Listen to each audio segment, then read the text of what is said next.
మీ పేరు చెప్పండి. నా పేరు నర్సింగ్ ఎల్లయ్య, మాది గోరెంకలపల్లి గ్రామం. ఇవాళ మా గ్రామంలో ఈ కొత్త ప్రభుత్వం వచ్చిన తర్వాత ప్రభుత్వం కాంగ్రెస్ పార్టీ ఇచ్చినటువంటి హామీలు ఏవైతే ఉన్నాయో ఆ హామీలకు సంబంధించి అమలు ప్రక్రియను ప్రారంభించడం జరిగింది. సంక్షేమ పథకాలకు ఇవాళ దరఖాస్తులను స్వీకరించడం జరుగుతుంది. 6 గ్యారంటీలు ఏవైతే ఇవ్వడం జరిగిందో 6 గ్యారంటీలకు సంబంధించినటువంటి ఆ సంక్షేమ పథకాలకు సంబంధించినటువంటి దరఖాస్తులు ఫారంలు ప్రతి కుటుంబానికి ఒకటి వాళ్ళు ఇవ్వడం జరిగింది. వాటిని ప్రజలందరూ వచ్చి కూడా ప్రతి కుటుంబం కూడా స్వీకరించడం జరిగింది.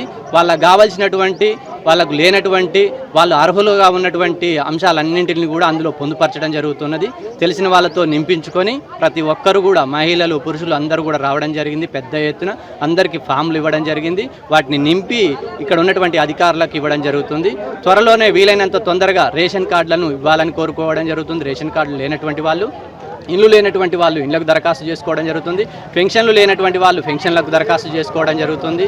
అదేవిధంగా ఇక్కడ గృహ అవసరాల కోసం 2500 రూపాయలు ఏదైతే హామీ ఇవ్వడం జరిగిందో వాటికి కూడా దరఖాస్తు చేసుకోవడం జరిగింది కొంతమంది. అదేవిధంగా కొంతమంది గ్యాస్ కనెక్షన్లు ఉన్నటువంటి వాళ్ళు 500 రూపాయలకి గ్యాస్ కనెక్షన్ కావాలని నింపుకోవడం జరిగింది ఫారాల్లో. ఇలా 6 గ్యారంటీలకు సంబంధించినటువంటి సంక్షేమ పథకాలన్నింటిపైన సమగ్రమైనటువంటి సమాచారాన్ని అందులో పొందుపరచడం జరిగింది. ఆ ఫామ్లను మొత్తం కూడా ఫిలప్ చేసి ఆ సంబంధిత అధికారులకు ఇవ్వడం జరుగుతుంది. ఇది చాలా అద్భుతంగా ఉంది. ఇది వీలైనంత తొందరగా ఒకదాని తర్వాత ఒకటి వీలైనంత తొందరగా అమలు చేయాలని మేమందరం కోరుకోవడం జరుగుతుంది. అయితే చాలా వరకు కరెంటు మీటర్లు లేవంటున్నారు. దీని మీద మీ స్పందన ఏంది? మీటర్లు లేనటువంటి వాళ్ళు కొత్త మీటర్లు తీసుకోవాలని పేర్కొనడం జరుగుతుంది. అధికారులను సంప్రదించడం జరిగింది. మీటర్ లేనటువంటి వాళ్ళకు కొత్తగా మీటర్లు ఇచ్చిన తర్వాత దానికి సంబంధించినటువంటి అమలు ప్రక్రియను కొనసాగిస్తాం అంటున్నారు. గత 20 ఏళ్ల నుంచి మేము కబ్జాలో ఉన్నాం, మా పేరు మీద పట్టా కాలేదంటున్నారు. పట్టా కానటువంటి భూములు ఏవైతే ఉన్నాయో, ఇబ్బందికరమైనటువంటి భూములు ఏవైతే ఉన్నాయో వాటికి సంబంధించి ధరణిలో ఉన్నటువంటి లోపాలు ఏవైతే ఉన్నాయో వాటిని మొత్తం కూడా ప్రక్షాళన చేస్తాం. ఈ ధరణి అనేటువంటి ఆప్షన్ ఏదైతే ఉందో అందులో ఉన్నటువంటి ఆప్షన్స్ ఏవైతే ఉన్నాయో వాటిని కీలకమైనటువంటి అంశాల్లో ఒక సులభమైనటువంటి మార్గాన్ని తీసుకొస్తామని రేవంత్ రెడ్డి గారు మాట ఇవ్వడం జరిగింది. ఆ ప్రక్షాళన జరిగిన తర్వాత ఆ ఒడిదుడుకులు ఏవైతే ఉన్నాయో వాటిని క్లియర్ చేసే ఆస్కారం ఉందని మేము నమ్ముతున్నాం. ఇక్కడ ప్రధానంగా వినపడేటువంటి ప్రజల దగ్గర వచ్చినటువంటి సందర్భంలో అధికారులకు వినపడేటువంటి సమస్య ఒకటి ఏంటంటే భూములకు సంబంధించినటువంటి సమస్య ఉన్నది. ఉదాహరణకు చూసినట్లయితే కబ్జాలో 1 ఎకరం భూమిలో ఒకరున్నట్లయితే వాళ్ళకు పట్టా లేనటువంటి పరిస్థితి ఉన్నది. రికార్డులో ఒక పేరు ఉన్నది, వాస్తవంగా చేసుకునేటువంటిది ఒకరున్నారు. ధరణి విషయంలో చూసినట్లయితే అనేకమైనటువంటి అవకతవకల దృష్ట్యా ఈ భూముల సమస్యలు ఏర్పడ్డాయి. కాబట్టి ఈ ధరణిలో ఉన్నటువంటి లోపాలను సరిచేసి మళ్ళీ ఒకసారి సర్వే చేయించడం జరుగుతుందా, లేకపోతే రికార్డు ప్రక్షాళన చేయడం జరుగుతుందా, ఈ కొత్త ఆప్షన్స్ తీసుకురావడం జరుగుతుందా, ధరణిలో సులభతరమైనటువంటి విధానాలు తీసుకురావడం జరుగుతుందా, వాటిని తీసుకురావాలని మేము ప్రభుత్వాన్ని కోరుకోవడం జరుగుతుంది.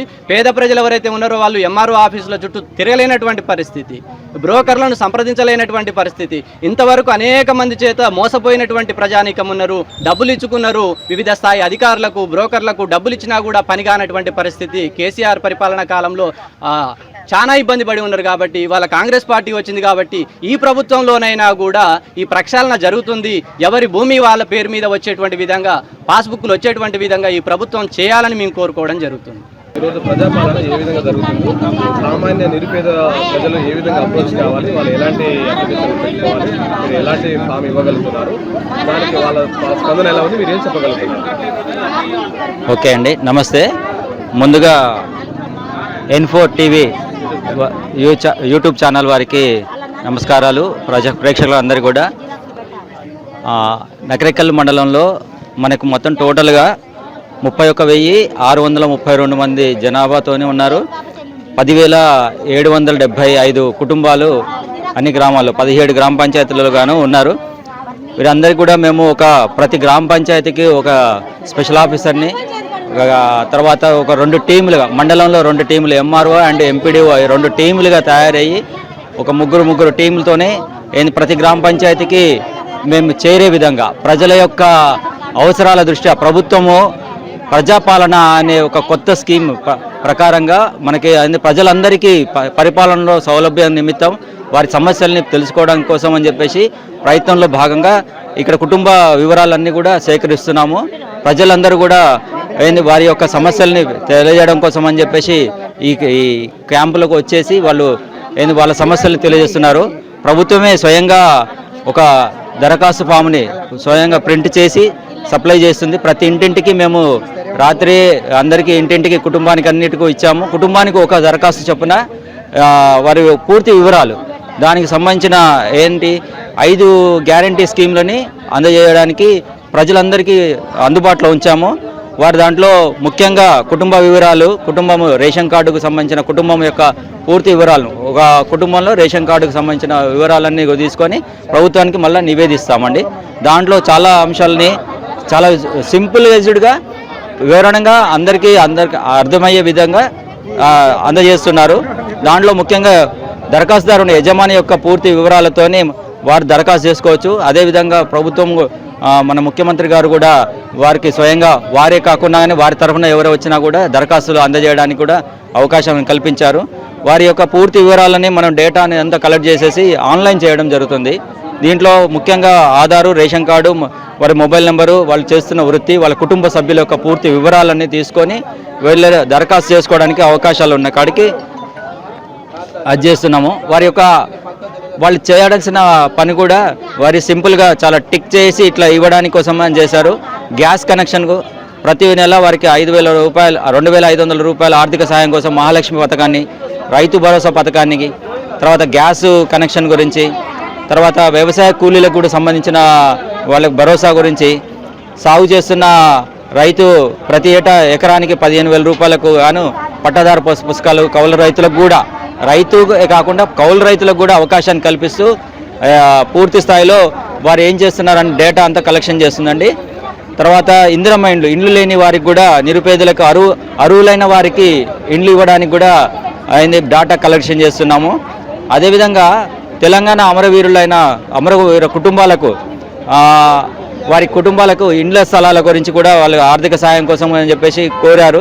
వాళ్ళకి 250 చదరపు గజాల ఇంటి స్థలం కోసము వాళ్ళ యొక్క పూర్తి డేటాను కలెక్షన్ చేసి ప్రభుత్వానికి సమర్పించబడుతున్నది.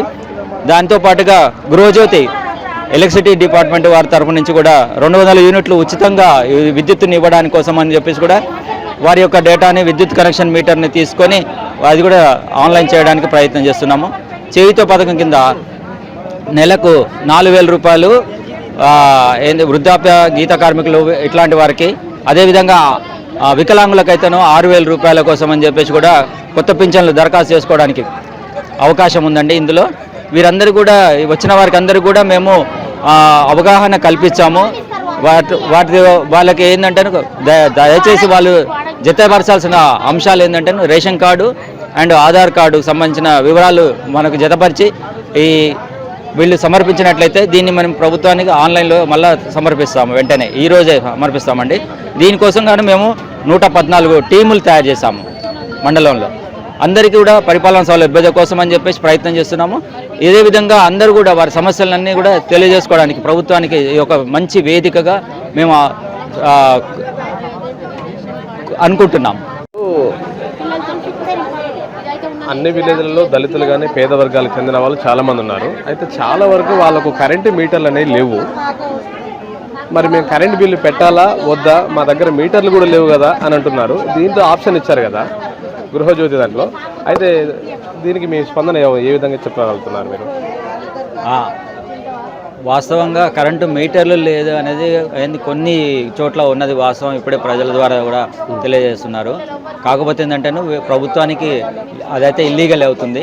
కాకపోతే లీగలైజ్ చేయడం ముఖ్య ఉద్దేశం. ఎట్లా ఫ్రీ వస్తుంది కాబట్టి అందరూ కూడా ప్రజలు కూడా లీగలైజ్ చేసుకుంటారని చెప్పేసి మేము ఇప్పుడు 200 యూనిట్ల కరెంటు ఫ్రీ అంటున్నారు కదా, అక్కడ టిక్ మార్క్ ఆప్షన్ ఇచ్చారు.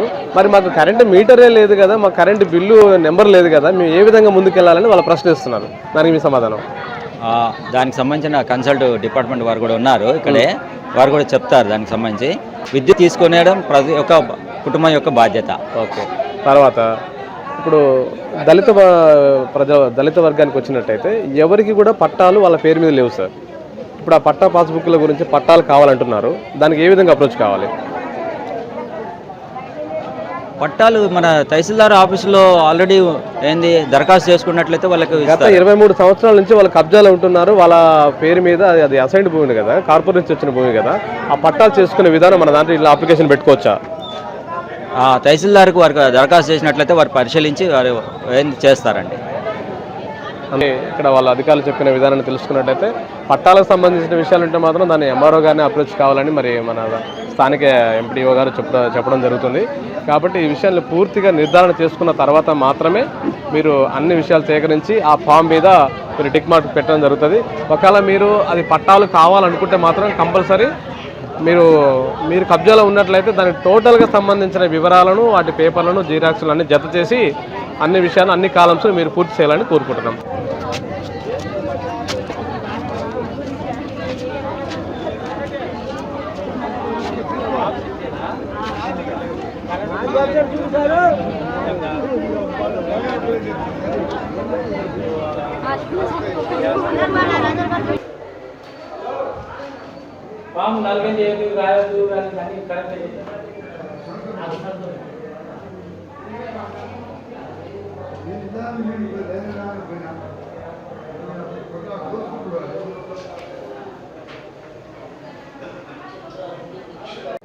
నా పేరు సైదులు, మాది గోరెంకల్పల్లి నగరకల్ మండలం. మా తాత కాంచి మాకు భూమి ఉంది. అయితే మా తాత పేరు మీది ఏరే వాళ్ళకి ఎక్కింది. అది మాకు చేయాలంటే వాళ్ళు చేస్తలేరు. ఈ రైతు బంధు మూలంగా అది మా నాన్న పేరు మీద కూడా ఎక్కలేదు. అయితే వాళ్ళు రమ్మంటే రావట్లేరు. రైతు బంధు వస్తుందని వాళ్ళే వస్తామంటారు కానీ రావట్లేరు. చేసుకొని తింటారు. మేమే దున్నుతున్నాం. 30 సంవత్సరాల సంది మేము భూమి మీద కబ్జాలో ఉన్నాం. అది చేసుకుంటున్నాం కానీ పట్టా చేయాలంటే రావట్లేరు. పంచాయతీలు అవి అవుతున్నాయి. ఎన్ని ఎకరాల భూమి ఉంది మీ పేరు మీద? మాకు 4 ఎకరాలు ఉంటుంది. అది ఇంతవరకు కాగితాలు ఎవరి పేరు మీద ఉన్నాయి? వేరే పాలవాళ్ళ మీద ఉన్నాయి. వాళ్ళు మీరు చేసుకుంటున్నారు అంటే మీదే భూమి, వాళ్ళ పేరు మీద మీరు కబ్జాలో ఉన్నారు. కబ్జాలో ఎన్ని ఏళ్ళ నుంచి దున్నుతున్నారు మీరు దాన్ని? నాకు గుర్తు తిరిగిన కాంచి మేము కబ్జాలో ఉన్నాం. అంటే గత 30 ఏళ్ల సంది 30 ఏళ్ళ నుంచి మీరే సొంతంగా దున్నుతున్నారు, మీరే కబ్జాలో ఉన్నారు. అయినా కూడా మీ పేరు మీద ఎక్కడం లేదు. కారణాలు ఏంది? వాళ్ళ పేరు బయట వారి పేరు మీదకి ఎక్కింది. ఎక్కించుకురు. అప్పుడు కార్యదర్శులు అంత ఇంత లంచం ఇస్తే ఎక్కించుకురు. అది ఇప్పుడు చేయాలంటే మేము చేయని అంటారు. రైతు బంధు తినుకుంటా చేయని అంటారు. రావట్లేరు. గొడవలు అవుతున్నాయి. ఇట్నే మళ్ళా సంవత్సరం చేస్తా, వచ్చే సంవత్సరం చేస్తా అని అంటారు. అంటే ఇప్పుడు ధరణి ప్రక్షాళన చేద్దాం అంటున్నారు, ధరణి తీసేయమంటున్నారు. ఏమంటున్నారు మీరు? ధరణి ఉంది. ధరణి డబ్బు ఉన్నోనికే ధరణి, పేదవానికి వర్తిస్తలేదు. దాన్ని బట్టి మరి ఈ వచ్చిన ప్రభుత్వం ఎలా చేయాలనో దాన్ని నిర్ణయించి మా అందరికీ సమకూలంగా ఎలా చేద్దామని మీరు అనుకుంటున్నారు? అసలు ఎలా చేస్తే బాగుపడాలనుకుంటున్నారు? ఎలా చేయాలంటే ఒక విధంగా ఆఫీసర్లు అందరూ వచ్చి ఊరికి ఇట్లా మీటింగులు పెట్టి ఎవరికి ఉన్నది ఆ భూమిలో ఓళ్ళు ఉంటారు అన్నీ ఒకే చేసి ఆ ఎవరి సర్వే చేసి పనిచేస్తే మంచిదని అనుకుంటున్నాను నేను. ఓకే అండి. అంటే పూర్తి నిర్ధారణ చేసి దీన్ని ఆ భూమి ఎవరిది, అసలు ఎవరు దున్నుతున్నారు, ఎవరు కబ్జాలో ఉన్నారు అన్ని విషయాలు పూర్తిగా తెలుసుకొని దాని కబ్జాలో ఉన్న వారికి పూర్తి న్యాయం చేసి వాళ్ళ భూమిని వాళ్ళకు అప్పచెప్పాలని మరి అన్నగారు కోరుకుంటున్నారు. థ్యాంక్ యూ, ధన్యవాదాలు. నా పేరు పల్లెటి రామరెడ్డి. గట్టిగా. నా పేరు పల్లెటి రామరెడ్డి. మా తండ్రి పేరు వెంకటరెడ్డి. ఏ ఊరు? మాది గోరెంకల్పల్లి. మా తాతగారి పేరు మీద ఉన్న భూమి పాస్బుక్లో పాతాట్లు అన్నిట్లో ఉంది. కొత్త ధరణి వచ్చినాక బీఆర్ వాళ్ళ తప్పు జరిగింది. ఆ తప్పు వల్ల మా భూములు వేరే వాళ్ళకి వెళ్ళిపోయినాయి. ఈ ధరణి ప్రాబ్లం వల్ల అట్లా పోయినాయి. మళ్ళీ చేయమంటే చేస్తలేరు. వాళ్ళు వచ్చి సంతకం పెట్టారంటారు. ఆ సంతకాన్ని ఏది కలెక్టర్లకు లేవు, ఆర్డర్లు ఆర్డీఓలకు లేవు, ఎవరికి లేవు. కాబట్టి దాన్ని ధరణి పక్షాలు చేసి సరైన రైతులకు న్యాయం జరగాలని కోరుతున్నాను. ఓకే, మైక్ దగ్గర పెట్టుకో. ఇల్లు లేదు మాకు, పింఛన్ ఒకటి పెట్టిస్తున్నాను, అదొక్కటి కావాలని. నీకేం కావాలని వచ్చినాము? నాకు ఇల్లు ఒకటే గుడిసినది. నీకేం కావాలి? మైక్ కింద పెట్టు. కార్డు కావాలండి. కార్డు, రేషన్ కార్డు కావాలి. ఇంకేం కావాలి? బియ్యం కార్డు, ఇంకా పింఛన్ కాగితం కావాలి. పింఛన్ రావట్లేదా నీకు? వస్తుంది. ఇంకా ఇంకేం లేదు. నాకు ఇల్లు ఉందా నీకు? ఇల్లు లేదు. ఇల్లు అంటే ఇక కొడుకు ఇల్లే ఉందా ఉంటున్నా సార్. ఇల్లు వద్దా మరి నీకు? ఇల్లు ఉన్నారు.